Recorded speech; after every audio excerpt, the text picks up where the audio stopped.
Ordinary business क्या होता है एंड स्पेशल बिजनेस से वो कैसे अलग होता है, and ordinary business and special business की वजह से क्या जो नोटिस जाता है शेयर होल्डर्स के घर पे कंपनी की तरफ से उसमें कुछ बदलाव या कुछ एडिशंस होते हैं, एंड सर इनका एक्सप्लेनेटरी स्टेटमेंट से क्या लेना देना है।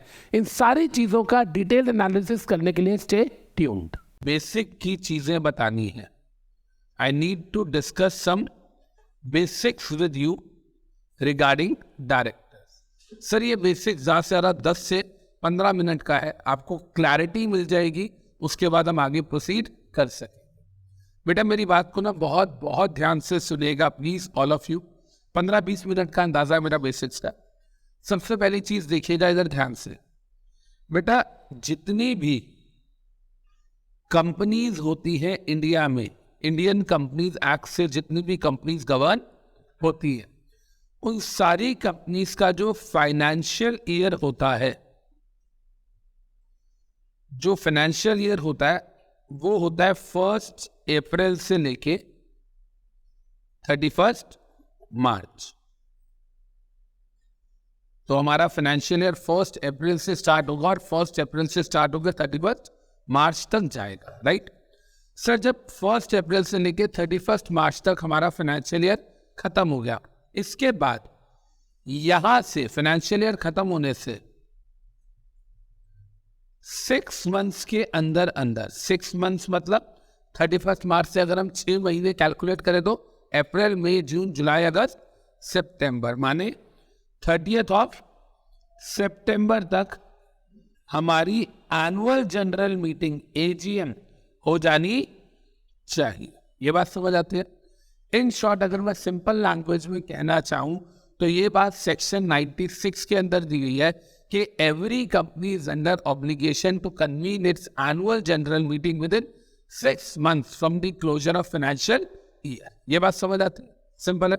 अब सुनिएगा ध्यान से, ये जो मैंने 31 मार्च से 6 महीने वाला रूल बताया ये हर कंपनी के लिए है, लेकिन अब सुनिए, जब हम बात करते हैं ये रूल सिर्फ OPC के लिए नहीं है, क्योंकि 1% कंपनी में तो एक ही मेंबर होता है तो उसकी AGM ही नहीं होती है, सर नो। देखिए अगर ये कंपनी का फर्स्ट फाइनेंशियल ईयर होता, मैंने यहाँ क्या वर्ड यूज किया, फर्स्ट फाइनेंशियल ईयर मतलब पहला साल है कंपनी का, राइट। तो कहता है कंपनी की जो AGM होती है वो हो जानी चाहिए अप टू 31 दिसंबर, यानी कि विद इन 9 मंथ्स। तो अगर मेरे से कोई पूछे तो मैं आपको क्या कहना चाह रहा हूं, every company is under obligation to convene annual general meeting. First annual general meeting is to be convene within 9 months from the closure of financial year, and other than first, second, third, fourth general meeting है, कोई भी पहले के अलावा कोई भी AGM होगी तो वो विद इन 6 मंथ्स हो जानी चाहिए। याद रहेगी ये बात। तो मतलब पहले साल कंपनी की क्या ड्यूटी है, 31 दिसंबर तक अपनी AGM कर ले। अगले साल क्या ड्यूटी है, 30 सितंबर तक अपनी AGM कर ले। इसमें कोई डाउट, सिंपल सी बात है। तो every company is under obligation to convene its AGM for in respect of every financial year. हर फाइनेंशियल ईयर के लिए उसको, हर फाइनेंशियल ईयर के जो अकाउंट्स होता है वो शेयर होल्डर्स के सामने रखने पड़ते हैं, अप्रूवल करवाने पड़ते हैं। तो कहने का मतलब moral of the story is every company is under obligation to have its AGM within 9 months, पहली within 9 months of financial year and subsequent within 6 months of financial year. Basic है, इतना समझ आता है। अब यहाँ पर एक चीज आती है, सुनिएगा बड़े ध्यान से। सर ये जो AGM की आप बात कर रहे हो कि विद इन 6 मंथ्स हो जानी चाहिए, राइट। सर इस AGM में काम कौन कौन से होते हैं, इस एनुअल जनरल मीटिंग में होता क्या है। कहता है सर इस एनुअल जनरल मीटिंग में 4 आइटम्स डिस्कस होती है। आइटम्स कह लो या बिजनेसेस कह लो। सर 4 आइटम या 4 बिजनेसेस को ट्रांजैक्ट किया जाता है। इसका मतलब सुनिएगा बेटा, मैं ध्यान से क्या कह रहा हूं। हर कंपनी की एनुअल जनरल मीटिंग होगी, तो जो भी एनुअल जनरल मीटिंग कंपनी की हो रही है उस एनुअल जनरल मीटिंग में 4 बातों को डिसाइड किया जाएगा। Am I clear with this? 4 चीजें होंगी उसके अंदर। हर कंपनी को 4 बिजनेसेस या 4 बातें, 4 आइटम्स अपनी AGM में डिस्कस करनी पड़ती है। ये चीज याद रहेगी। हमसे कोई पूछे एनुअल जनरल मीटिंग में क्या होता है, एनुअल जनरल मीटिंग कंपनी बुलाती है, अपने शेयर होल्डर्स को बुलाती है साल में एक बार, और उसमें हमेशा 4 बातें डिस्कस करती है। क्लियर है बच्चे ये बात? ये चार बातें कौन सी होती हैं सर? इन चार बातों को हम बोलते हैं, मैंने अपनी शॉर्ट फॉर्म बना रखी है अड्डा, ADDA। Sir A stand for, पहला वाला A stand for adoption of accounts. Adoption of accounts, भाई लॉजिक बड़ा सिंपल सा है। कंपनी के जो मालिक होते हैं वो होते हैं बेटा बोर्ड ऑफ डायरेक्टर्स या शेयर होल्डर्स। शेयर होल्डर्स आया ना, जबकि मैनेजमेंट किसके हाथ में होती है? बोर्ड ऑफ डायरेक्टर्स की। तो ओनर साल में एक बार आती है और मैनेजमेंट कहती है कि देखो जी, हमने आपसे फंड रेजिंग की थी, हमने आपके पैसे को ऐसे यूज किया और इतना मुनाफा हुआ है। तो इसका मतलब share holders are the true owners of the company, और ट्रू ओनर से आपको अकाउंट्स अप्रूव करवाने पड़ेंगे। तो पहला काम हर कंपनी को एजीएम में क्या करना पड़ता है? Adoption of accounts. याद रखिए बात, मतलब शेयर होल्डर्स आते हैं, उनके सामने बैलेंस शीट और पीएनएल रखी जाती है और वो उनसे अप्रूव करवाई जाती है। सिंपल सी बात है। इसके बाद दूसरा काम होता है डिक्लेरेशन ऑफ डिविडेंड। जब वो अकाउंट्स फाइनल कर देते हैं, अकाउंट से ओके मान जाते हैं, उसके बाद उसी मीटिंग में डिविडेंड डिक्लेयर किया जाता है। ठीक है जी, कि हम इस फाइनेंशियल ईयर का डिविडेंड दे रहे हैं। मान लो फॉर एग्जांपल 31 मार्च 2019 को फाइनेंशियल ईयर खत्म हुआ, उसकी मीटिंग, ये जो ईयर शुरू कहाँ से हुआ होगा? 1 अप्रैल 2018 से 31 मार्च 2019 फाइनेंशियल ईयर खत्म हुआ होगा, आया ना? इसकी 30 सितंबर 2019 तक एजीएम हो जानी चाहिए। तो इस एजीएम में मान लो 30 सितंबर को लास्ट डे एजीएम हो रही है, तो इस एजीएम में कौन से अकाउंट्स अप्रूव होंगे? 1 अप्रैल 18 से 31 मार्च 2019 के अकाउंट्स अप्रूव होंगे। यस और नो? लॉजिक सिंपल है ना? हाँ या ना? कि जिस फाइनेंशियल ईयर के रिस्पेक्ट में हम बात कर रहे हैं, हम मीटिंग चाहे आज कर रहे हैं 30 सितंबर 2019 को, लेकिन ये मीटिंग कौन से फाइनेंशियल ईयर के लिए हो रही है? अप्रैल 18 से मार्च 19। तो उस एक साल के अकाउंट्स हमें अप्रूव करवाने पड़ेंगे, और उस एक साल के रिस्पेक्ट में हम क्या डिविडेंड दे रहे हैं वो हमें बताना पड़ेगा। यस और नो? डन? हो गई बात खत्म। अब सुनिएगा ध्यान से। तो पहला काम क्या होता है? तो पहला काम क्या होता है? एजीएम के अंदर अकाउंट्स को अडॉप्ट किया जाता है। दूसरा काम क्या होता है? डिविडेंड डिक्लेयर किया जाता है। तीसरा काम होता है appointment of directors. Appointment of directors. ये अपॉइंटमेंट ऑफ डायरेक्टर्स की जब हम बात करते हैं, तो मैंने आपको लास्ट क्लास में थोड़ा सा हिंट दिया था कि जो डायरेक्टर्स होते हैं वो जनरल मीटिंग में 3 साल के लिए अपॉइंट होते हैं, याद आ रहा है? फिर 3 साल के बाद उनका टेन्योर खत्म होता है, दोबारा रीअपॉइंट होते हैं। यस और नो? हाँ या ना? अच्छा, एक चीज याद रखिएगा बेटा, ये जो डायरेक्टर्स वाला प्रोविजन है ये सिर्फ पब्लिक कंपनी पे एप्लीकेबल होता है। किस कंपनी पे? पब्लिक कंपनी पे। इसका मतलब समझ रहे हैं आप लोग कि जब आप कल को सीएस बन जाओगे, सीए बनोगे, सीडब्ल्यू बनोगे, तो बनने के बाद अगर कभी आप नोटिस ऑफ एजीएम ड्राफ्ट करते हो, और अगर आप प्राइवेट कंपनी की एजीएम का नोटिस ड्राफ्ट कर रहे हो, तो ये वाली आइटम उसमें इंक्लूड नहीं होगी। यस और नो? आया ना? सर प्राइवेट कंपनी के डायरेक्टर यहाँ क्यों नहीं अपॉइंट होते हैं, वो कैसे होते हैं, वो पढ़ेंगे। डायरेक्टर्स जब पढ़ रहे हैं ना, शुरू कर दिया ना अपने डायरेक्टर्स, तो ये बात हम पढ़ेंगे अंडर सेक्शन 152 सब सेक्शन 6 में ये बात आएगी, पर ये हम तभी पढ़ेंगे। इतना हमें समझ आ गया कि जनरल मीटिंग में डायरेक्टर्स जो है वो, जनरल मीटिंग की जब हम बात करते हैं तो पब्लिक कंपनी के डायरेक्टर्स जनरल मीटिंग में अपॉइंट होते हैं, प्राइवेट के करना जरूरी नहीं है, उन पर सेक्शन अप्लाई नहीं। क्लियर है ये बात? याद रहेगा जी। और लास्ट पॉइंट बेटा यहां पर कहता है अपॉइंटमेंट ऑफ ऑडिटर। ऑडिटर को अपॉइंट किया जाता है, ऑडिटर को अपॉइंट किया जाता है एनुअल जनरल मीटिंग में, या अपॉइंट किया जाता है या उसे रेटिफाई किया जाता है। हम पढ़ेंगे ऑडिट में, अगर किसी ने नहीं पढ़ा तो, कि ऑडिटर जो है वो 5 साल के लिए अपॉइंट होता है। तो पहली मीटिंग में अपॉइंट किया, पहली से छठी, छठी से 11वीं, 11वीं से 16वीं, मतलब हर 5 साल के बाद ऑडिटर अपॉइंट होता है। क्लियर है? हर 5 साल के बाद ऑडिटर का अपॉइंटमेंट होता है। तो कहने का मतलब इन शॉर्ट अगर हम बात करते हैं, याद रखिएगा ऑडिटर अपॉइंट हर साल होता है, सॉरी हर 5 साल वो होता है, लेकिन उसका रेटिफिकेशन कह लो या उसको बुला के उसका काम रिव्यू करना कह लो, वो हर साल होता है, एवरी ईयर। मतलब जैसे मैं ये नहीं कह सकता कि 5 साल के बाद ये वाली आइटम आएगी, ऐसा नहीं होगा। या अपॉइंटमेंट होगा, या रेम्यूनरेशन चेंज होगी, या उसका रेटिफिकेशन होगा, लेकिन हर साल जनरल मीटिंग में ये वाली आइटम डिस्कस होगी। समझ आ गई ये बात? In short annual general meeting में 4 काम कौन कौन से होते हैं? Accounts, dividend, director and auditor. याद रहेगा? इन सबको हम रेस्पेक्टिवली कब पढ़ेंगे? उनके चैप्टर्स के अंदर। सर डिविडेंड की हम बात करते हैं, ये सेक्शन नंबर 123 से लेके 127 में दिया होता है। हम अडॉप्शन ऑफ अकाउंट्स की बात करते हैं, अकाउंट्स सेक्शन नंबर 128 से लेके 138 तक दिया होता है। हम बात करते हैं ऑडिटर की, 139 से लेके 148 तक दिया होता है। तो कहने का मतलब क्या हुआ कि सर ये जो 4 आइटम्स है, ये चारों की चारों बातों का इनका रिस्पेक्टिव सेक्शन भी होएगा, यस और नो, हाँ या ना? अच्छा एक चीज सुनिएगा बेटा, मेरी बात को प्लीज ध्यान से। ये तो 4 बातें एनुअल जनरल मीटिंग में डिस्कस करनी है। कौन कौन सी याद हुई? पहली बात ये समझ आया, एनुअल जनरल मीटिंग हर साल होती है। ये भी समझ आया कि जो एनुअल जनरल मीटिंग होती है फाइनेंशियल ईयर खत्म होने के 6 महीने में होती है। ये भी समझ आया कि इसमें 4 काम होते हैं, ADD, accounts, dividend, director and auditor. Clear है? इन चारों कामों के लिए मैं कह रहा हूँ शेयर होल्डर्स का अप्रूवल चाहिए। शेयर होल्डर से हम पूछेंगे कि बताओ जी आप अकाउंट्स को अडॉप्ट करते हो? बोलो जी इतना डिविडेंड हम दे रहे हैं, लेते हो क्या? तो ये चारों कामों के लिए हमें ऑर्डिनरी रेजोल्यूशन चाहिए होते हैं। क्या चाहिए होता है? Ordinary resolution. और आप सबको पता है ऑर्डिनरी रेजोल्यूशन का मतलब क्या होता है? आधे से ज्यादा मेंबर्स का अप्रूवल। कई लोग कहते हैं 51%, 51% नहीं है, आधे से ज्यादा, मोर देन 50। आप देखो ना 1000 मेंबर आए मीटिंग में, AGM हुई, 1000 मेंबर आए, 51% होता है 510। हमें तो 501 का अप्रूवल चाहिए, आधे से ज्यादा। पॉइंट समझ आ रही है बात? तो कहने का मतलब 51% नहीं है, मोर देन 50%। क्लियर है? अच्छा एक चीज सुनिएगा ध्यान से, मतलब AGM में जो 4 काम होते हैं, इन चारों कामों को क्या, इन चारों कामों के लिए कौन सा रेजोल्यूशन चाहिए? Ordinary resolution. ये बात तो समझ आती है।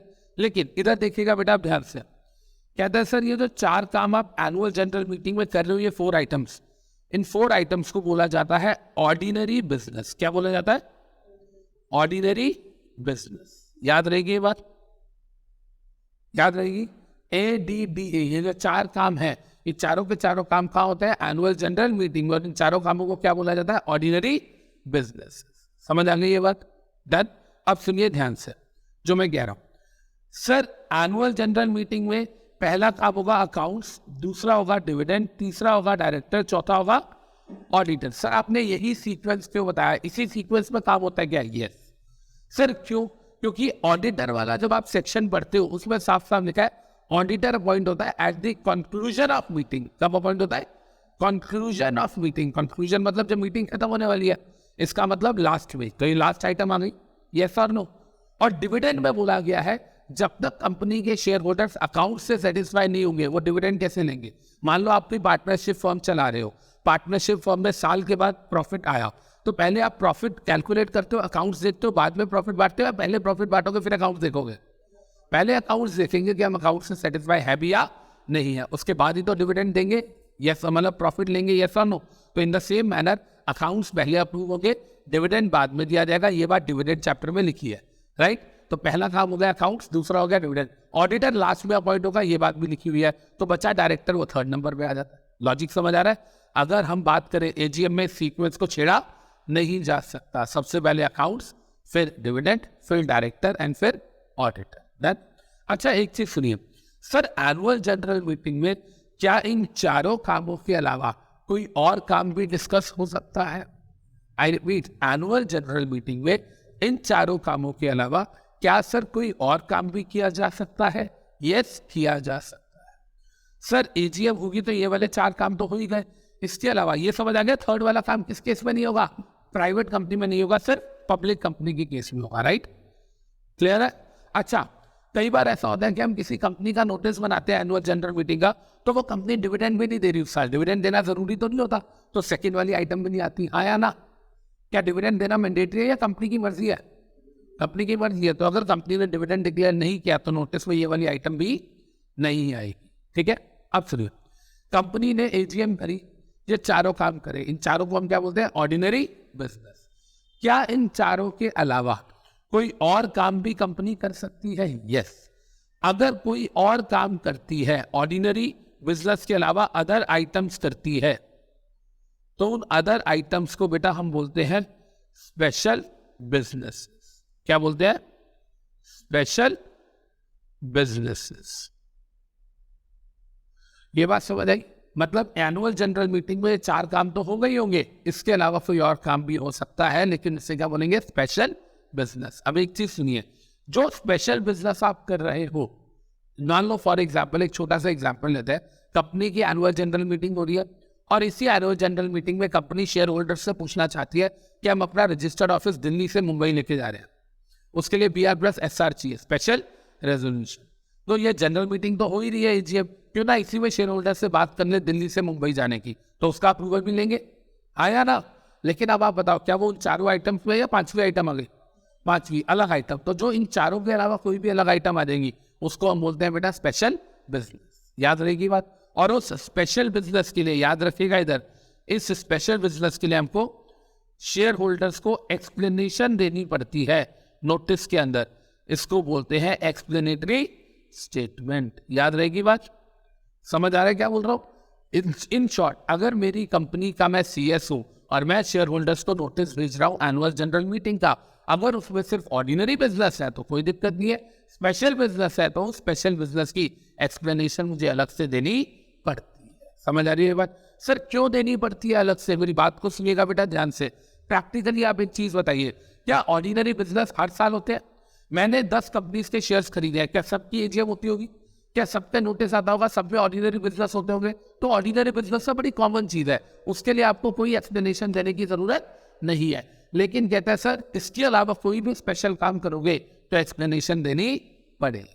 समझ आती है बात? एक छोटा सा एग्जांपल देता हूँ, सुनिएगा ध्यान से, पूरी बात समझते हैं। आपको मैंने लास्ट क्लास में बताया था कि एडिशनल डायरेक्टर जो है वो बोर्ड मीटिंग में अपॉइंट होता है, और जब एडिशनल डायरेक्टर बोर्ड मीटिंग में अपॉइंट होता है तो उसके बाद वो आने वाली AGM के अंदर क्या होता है, रेगुलराइज होता है। याद आ रहा है आपको? तो वो अपॉइंटमेंट ऑफ डायरेक्टर है या रेगुलराइजेशन है? तो क्या वो ऊपर वाली 4 आइटम में या अलग से 5वीं है? तो इसका मतलब क्या है कि वो स्पेशल बिजनेस है, हाँ या ना? फिर हमें उसकी एक्सप्लेनेशन देनी पड़ेगी कि जी ऐसे ऐसे हमें इमरजेंसी बढ़ गई थी, हमने एक नई ब्रांच खोली थी, उसके लिए हमें एक डायरेक्टर चाहिए था पूरा हैंडल करने के लिए, उस वजह से हमने इसको अपॉइंट किया। आपको रीजनिंग देनी पड़ती है कि आपने ऐसा क्यों किया था। ये सवाल नो क्लियर है बच्चे? एक छोटा सा एग्जांपल देता हूँ, सुनिएगा। आज से तकरीबन 15 साल पहले, नहीं आज से 14 साल पहले, I am 33 years of age, तो मैं आज से 14 साल पुरानी बात कर रहा हूँ जब मैं 19 साल का रहा हूँ। When I was of 19 years, तो मेरी सिस्टर थी 18 ईयर्स की, मेरे से 1 साल छोटी है, उसकी शादी कर रहे थे। मेरी फैमिली में क्या होता है, लड़कियों की शादी 18 में, लड़कों की इसमें कर देते हैं, वेट कर रहे होते हैं, जैसे ही लॉ कंप्लाई हो कर दो। तो जब मेरी सिस्टर की मैरिज हुई, मैं 19 साल का था, कॉलेज जाता था, CS एग्जीक्यूटिव में था उस जमाने में, या पता नहीं फाइनल में था। तो हुआ क्या, पूरी बात समझिएगा।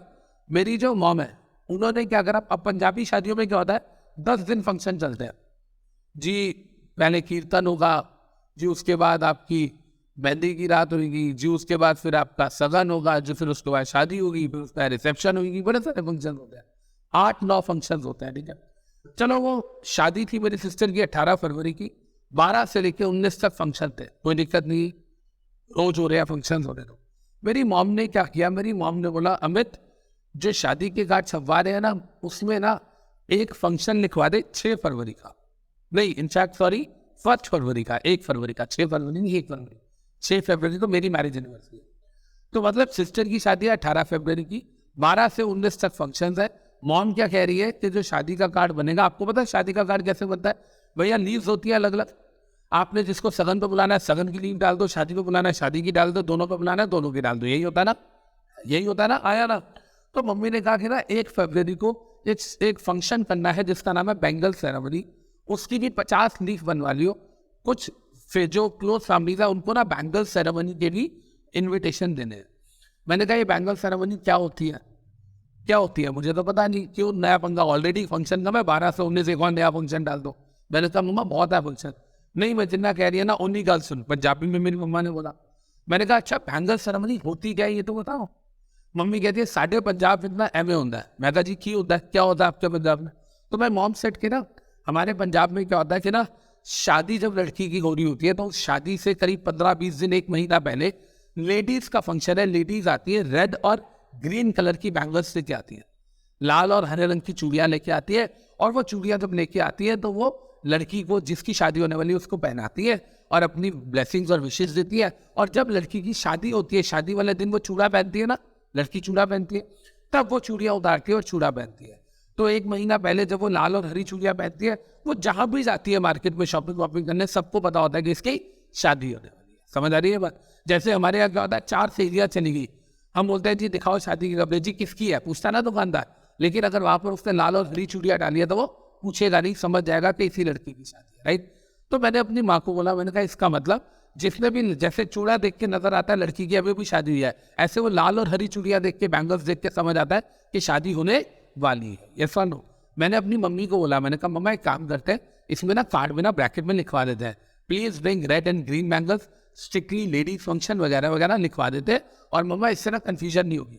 पता नहीं लोगों को पता है कि नहीं। तो माई मॉम सेड कि नहीं नहीं सबको पता है, फालतू की चोचले ना कर, मेरी मम्मी ये वर्डिंग थी, ड्रामे ना कर, मतलब टेंट्रम्स ना कर, और जितना खा उतना कर, ठीक है। मैंने कार्ड छपवा दिए, छपवा के वो कार्ड मैंने डिस्ट्रीब्यूट भी करवा दिया। अब जब मैं कार्ड डिस्ट्रीब्यूट करके आया तो जितनी भी क्लोज फैमिलीज की लेडीज थी, जनानियाँ थी, फीमेल्स, उनका ना मम्मा का फोन आया, आशा हाँ जी ए बैंगल सेरेमनी की होती है, नाउ मॉम इज एक्सप्लेनिंग, ऐसे होता है, लाल चूड़ी लानी है, हरी चूड़ी लानी है, जनानियाँ ने आना है, आदमी ने लेके आना, बच्चियां ने ना लेके आना, वगैरह वगैरह। मम्मी ने 10 मिनट लगाए, दूसरी लेडी का फोन आ गया, मम्मी उनको समझा रही है, तीसरी का फोन आ गया, उनको समझा रही, मम्मी कलम गई कि मैं तो स्यापा पा लिया अपनी जान लूँ, बस यही समझाती हूँ, सारे डफर है, पता ही नहीं है किसी को बैंगल सेरेमनी क्या होती है। अब मैंने अपनी मम्मी को बोला, मैंने कहा लेडी भीम शांत बैठो, बिठाया, उनको पानी वानी दिया। मैंने कहा एक बात बताओ, किसी का फोन आया कि सगन क्या होता है, किसी का फोन आया कि कीर्तन क्या होता है, किसी का फोन आया रिसेप्शन क्या होती है, किसी का फोन आया मेहंदी की रात क्या होती है, किसी का फोन आया तारों की छाव में डोली क्या होती है? कहते नहीं। मैंने कहा क्यों? कहते क्यों? मैं कहा ये ऑर्डिनरी बिजनेस है, हर कार्ड में होते हैं, सबको पता होता है, लेकिन अगर आप ऑर्डिनरी से हटके कुछ करोगे तो लोगों के कान खड़े हो जाएंगे और आपको उसकी एक्सप्लेनेशन देनी पड़ेगी। तो क्या वो शादी वाले कार्ड का एग्जाम्पल लूँ तो वो बैंगल सेरेमनी ऑर्डिनरी से हटके एक स्पेशल बिजनेस हो गया था, और अगर कोई स्पेशल बिजनेस हुआ तो आपको उसकी एक्सप्लेनेशन देनी पड़ेगी। M I clear? पॉइंट समझ आ रहा है? अगर मेरी मॉम ने मेरी बात मानी होती और कार्ड में वो नीचे एक्सप्लेनेशन या ब्रैकेट में दी होती, आपको लगता है कोई पूछने वाला था? यस और नो? सबको समझ आ जाता ऑटोमेटिकली, है ना? तो अब समझ आया कि स्पेशल बिजनेस की एक्सप्लेनेशन क्यों दी जाती है, क्योंकि स्पेशल बिजनेस जो है वो अलग है, ऑर्डिनरी से हटके है, हर साल नहीं होता, और शेयर होल्डर्स जानना चाहते हैं कि ऐसा क्यों कर रहे हैं या ऐसा क्यों हुआ। यस और नो? क्लियर है बच्चे? समझ आ गई? पक्का? तो यहाँ देखिए, यहाँ तक मैंने आपको क्या बताया? मैंने आपको कहा कि हर कंपनी का फाइनेंशियल ईयर होता है अप्रैल से मार्च। जब मार्च में फाइनेंशियल ईयर खत्म होता है उसके बाद पहली एजीएम 9 मंथ्स में होती है, सब्सिक्वेंट 6 मंथ्स में होती है, राइट? क्लियर है ये बात?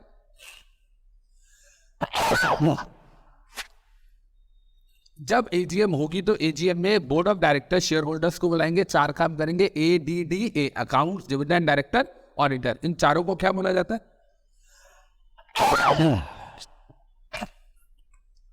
चल तो नहीं रहा। इन चारों कामों को क्या बोला जाता है? इन चारों कामों को बोला जाता है ऑर्डिनरी बिजनेस। और ऑर्डिनरी बिजनेस के लिए क्या चाहिए होता है? Ordinary resolution. लेकिन इन चारों के अलावा कोई और काम अलग से करेंगे तो उसको क्या बोलेंगे? Special business. ये बात क्लियर है? और जब भी स्पेशल बिजनेस करेंगे तो नोटिस में उसकी एक्सप्लेनेशन देनी पड़ेगी, जिसको बोलते हैं explanatory statement. Am I clear? समझ आती है कहानी? डन? अच्छा, इसके बाद हमको यहां तक पूरी कहानी समझ आ गई। अब सुनिएगा इधर, जब कंपनी ने एनुअल जनरल मीटिंग कर ली, फाइनली मान लो 30 सितंबर लास्ट डेट थी, और 30 सितंबर 2019 को कंपनी ने एनुअल जनरल मीटिंग कर ली, ठीक है? हो गई एजीएम। कहता है सर जब ये एजीएम हो गई इसके बाद 2 फॉर्मेलिटीज होती हैं। क्या होती है? 2 फॉर्मेलिटीज। सुनिएगा क्या। जिस दिन कंपनी ने एजीएम करी वहां से 30 डेज के अंदर अंदर, वहां से 30 डेज के अंदर अंदर, मतलब आपकी कंपनी ने 30 सितंबर को एजीएम करी तो वहां से 30 डेज के अंदर अंदर, कंपनी ने 20 अगस्त को करी तो वहां से 30 डेज के अंदर अंदर, कंपनी ने 15 जुलाई को करी तो वहां से 30 डेज के अंदर अंदर, जिस दिन कंपनी ने एनुअल जनरल मीटिंग करी है वहां से 30 डेज के अंदर, ठीक है जी? आरओसी को क्या चाहते हैं? आरओसी को जाते हैं एनुअल अकाउंट्स। क्या जाते हैं? Annual accounts. कौन से फॉर्म में जाते हैं? एओसी 4 में जाते हैं। याद रहेगी ये बात? और ये बात कहाँ लिखी है? सेक्शन नंबर 137 में। समझ आई ये बात? हर कंपनी की ड्यूटी है, ऑब्लिगेशन है, इसको एनुअल कंप्लायंस कह सकते हैं। हर कंपनी पे एनुअल कंप्लायंस की ऑब्लिगेशन है कि हर कंपनी को एजीएम होने के 30 डेज के अंदर अंदर आरओसी को अपने अकाउंट्स फॉरवर्ड करने पड़ते हैं in form number AOC 4। Clear है ये बात? क्योंकि आरओसी जानना चाहता है कि जो अकाउंट्स कंपनी ने बनाए थे उन अकाउंट्स को ऑडिटर ने आके ऑडिट किया होगा और उसके बाद शेयर होल्डर्स ने उसे अप्रूव किया होगा, यस और नो। तो जो भी अडॉप्टेड अकाउंट्स है उसके बारे में आरओसी जानना चाहता है। समझ आ गई ये बात? यस और नो? अब सुनिए सर, 30 डेज में हमने ये काम तो कर दिया, फिर कहता है इसके अलावा यहां से एजीएम से 60 डेज के अंदर अंदर